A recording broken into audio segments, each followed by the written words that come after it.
I am keeping receipts. We all know that economic freedom leads to economic prosperity.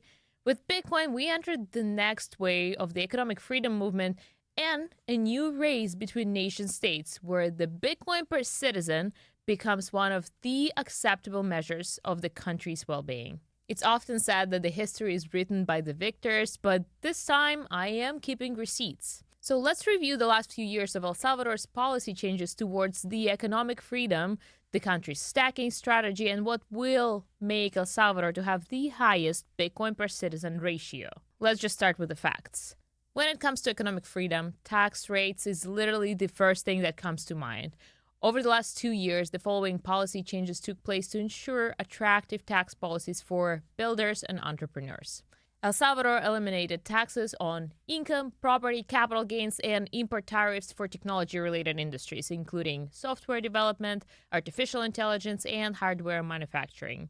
This policy got signed into the law just 2 years ago in May 2023, and obviously aims to attract foreign investment and just positioning El Salvador to be a new tech hub. Also focusing on free trade, tariffs on 116 basic food items and agricultural resources were removed for at least the next 10 years. And fiscal consolidation and debt-free budget initiatives is something El Salvador is really focusing on.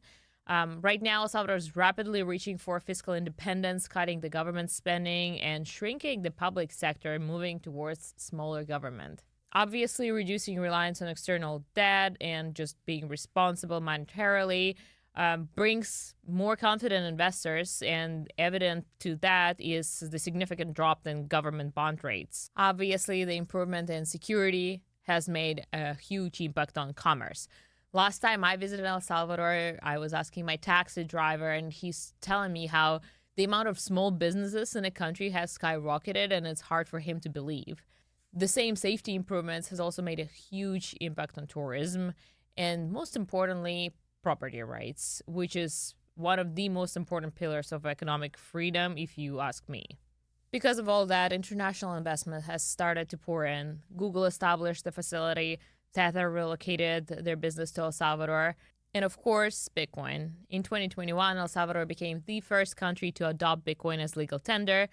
With the country stacking a full coin a day, that's quite the DCA, and currently reaching the official holding over 6,000 coins, it already puts the country to 100,000 sats per citizen, or 0.001 Bitcoin per citizen. However, this is just the government holdings. When we talk about GDP, we obviously do not just discuss the value produced by the state.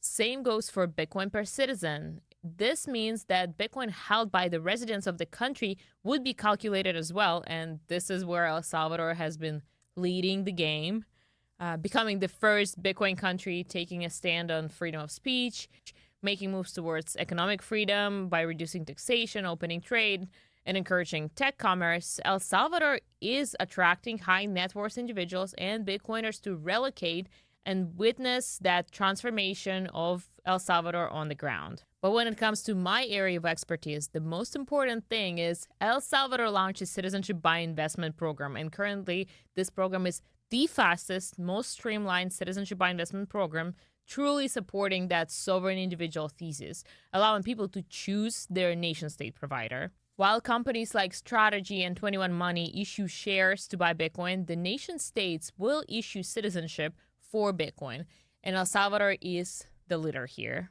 At Citizen X, we are extremely bullish on that program with the country's geographical and geopolitical positioning and the program's digital-first and Bitcoin-first approach.